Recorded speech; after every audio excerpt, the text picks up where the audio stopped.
Di Huangjitian, dari waktu ke waktu, ada jalur fluktuasi yang dahsyat.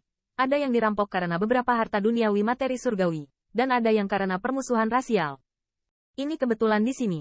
Melihat. Namun, di Huangjitian, pertempuran paling sengit tidak diragukan lagi terjadi di sekitar kumpulan esensi darah di mana-mana. Di sekitar kolam esensi darah, ada gelombang konstan menghancurkan surga yang memadamkan bumi. Untuk bersaing memperebutkan kumpulan esensi darah, saya tidak tahu berapa banyak dari mereka yang bisa mati secara tragis. Jika Anda ingin bersaing untuk kumpulan esensi darah terbatas ini dari 1.000 hingga 10.000 tangan yang kuat, bahkan pembangkit tenaga listrik di daftar 100 teratas akan membutuhkan banyak usaha, dan bahkan mungkin tidak dapat mencapainya. Dalam pertempuran ini, banyak kekuatan juga menemukan bahwa orang-orang terkuat dalam daftar 100 teratas tampaknya jarang muncul, kecuali pertempuran pertama dan Xuan Yuyu yang muncul di Baigusan pada awalnya. Selain itu, orang-orang galak di daftar 100 teratas itu sepertinya telah menghilang di Huangjitian. Huangjitian sangat berbahaya. Bahkan orang-orang galak dalam daftar 100 teratas mungkin jatuh. Tetapi untuk ini, hanya sedikit orang naif yang kuat yang berpikir bahwa mereka telah mati secara tragis. Lagi pula, mampu mencapai garis depan daftar 100 teratas, masing-masing dengan keterampilan unik. Bahkan jika mereka mati, akan ada berita bagus yang keluar, dan kejatuhan yang sunyi ini tidak mungkin terjadi. Lebih banyak kekuatan bertanya-tanya apakah orang-orang kuat ini telah menemukan peluang kuat apa yang telah ditarik ke masa lalu, dan sangat sedikit orang yang tahu. Selain berita Pavilion Meteor, masih ada yang belum ditemukan di sini. Kolam esensi darah. Dengan tergesa-gesa, Qin Yichen dan Lei Yunyu telah memasuki daerah yang sangat terpencil di Huangjitian, sebuah hutan kuno-kuno. Di atas hutan ini, selubung awan hitam. Jika Anda perhatikan dengan seksama, Anda dapat menemukan bahwa awan hitam tebal sebenarnya dipadatkan oleh radon yang menakjubkan. Samar-samar, ada jalur suara teriakan, yang bersirkulasi terus-menerus dari awan hitam yang bergulung. Saya tidak tahu berapa banyak benda kuat yang pernah jatuh ke hutan ini sebelum mengembunkan gas substantif yang begitu mengerikan. Terlebih lagi, di hutan di depan mereka, ada banyak binatang iblis yang kuat. Intensitas dan keganasan nafas itu lebih menakutkan daripada binatang iblis di tempat lain di Huangjitian. Ketika dia datang ke daerah ini, wajah cantik Lei Yunyu menjadi bermartabat.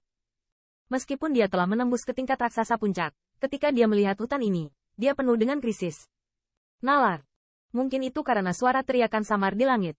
Aku bertanya-tanya kapan mata indah Lei Yunyu memancarkan warna merah. Di dalam hatinya, dia merasakan hutan di depannya seolah-olah itu adalah binatang purba yang tidak menyenangkan, memberinya ilusi bahwa dia akan ditelan oleh kerangka tidak ada jika dia memasukinya. Sementara pikiran Lei Yunyu memengaruhinya, telapak tangan yang hangat tiba-tiba memegang tangan gioknya, dan pola cahaya transparan juga tiba-tiba menyebar, membentuk topeng tak berwarna yang akan menutupi dua orang. Semuanya terselubung di dalamnya. Dengan cengkeraman telapak tangan itu, tubuh tercinta Lei Yunyu juga sedikit bergetar, dan sepasang mata yang berkedip dengan sinar cahaya merah terlihat jelas. Hati-hati dengan radon ini, Qin Yichen menatap awan hitam tebal di langit, dan beberapa suara serius keluar dari mulutnya. Tampaknya dia masih meremehkan kekuatan radon di area ini, dan bahkan raksasa puncak seperti Lei Yunyu secara tidak sengaja terpengaruh olehnya. Ah, Lei Yunyu mengangguk ringan, dan dia memiliki sentuhan detak jantung di antara matanya yang indah. Jika bukan karena Qin Yichen, dia akan terkejut dengan kemarahan semacam ini. Selain itu, ini masih dalam situasinya yang agak waspada. Jika dia rileks, mungkin dia akan terhalau oleh mati lemas semacam itu dan menjelajah ke hutan kuno. Merasakan binatang iblis dari jalan yang kuat di hutan, Lei Yun tidak bisa membantu tetapi merasa takut untuk sementara waktu, dan bergegas ke dalamnya dengan kondisi terhalau oleh mati lemas.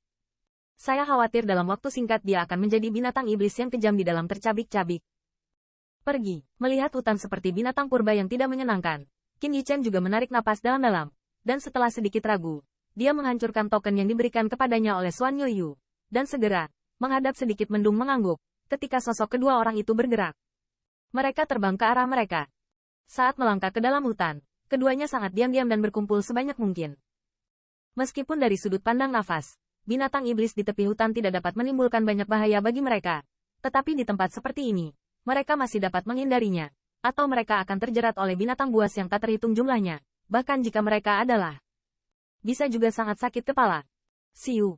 Di bawah penutup topeng transparan, sosok kedua orang itu terbang melewati langit seperti kilat. Dengan kecepatan terbang seperti itu, Qin Yichen bisa dibilang melihat bahaya di hutan ini.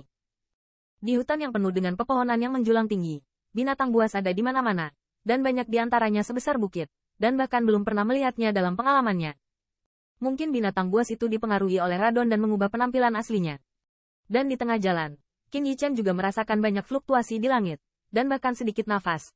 Menyapu mereka bola-balik, yang merupakan deteksi binatang buas dengan persepsi yang luar biasa. Jika bukan karena konvergensi sempurna dari atmosfer dua orang, dan isolasi kekuatan Rokin Yichen, akan sulit untuk menghindarinya. Sepanjang jalan, binatang iblis tersebar di mana-mana, tetapi pada akhirnya dianggap terjamin. Setelah bekerja setengah jam, kecepatan Qin Yichen secara bertahap mulai melambat. Saat ini, mereka telah memasuki hutan. Zona inti. Setelah tiba di sini, corak Qin Yichen menjadi lebih bermartabat, karena dia merasa bahwa bagian dari langit dan bumi ini dipenuhi dengan paksaan kuno. Pemaksaan ini tampaknya membuat udara di sini membeku, dan bahkan True Origin menjadi sangat berat. Selain itu, hutan di depan mereka dan pegunungan di dalamnya kecil dibandingkan dengan pinggiran. Mungkin, medan di sini pun disebabkan oleh paksaan kuno ini. Sepertinya kita mencari tempat yang salah. Melihat area di depan, Qin Yichen menarik napas dalam-dalam, tetapi dalam suaranya, dia tidak bisa menahan sentuhan ekstasi. Dimungkinkan untuk menyebarkan paksaan murni dan kuno antara surga dan bumi ini. Tampaknya memang ada kumpulan esensi darah yang sangat kuat di dalamnya.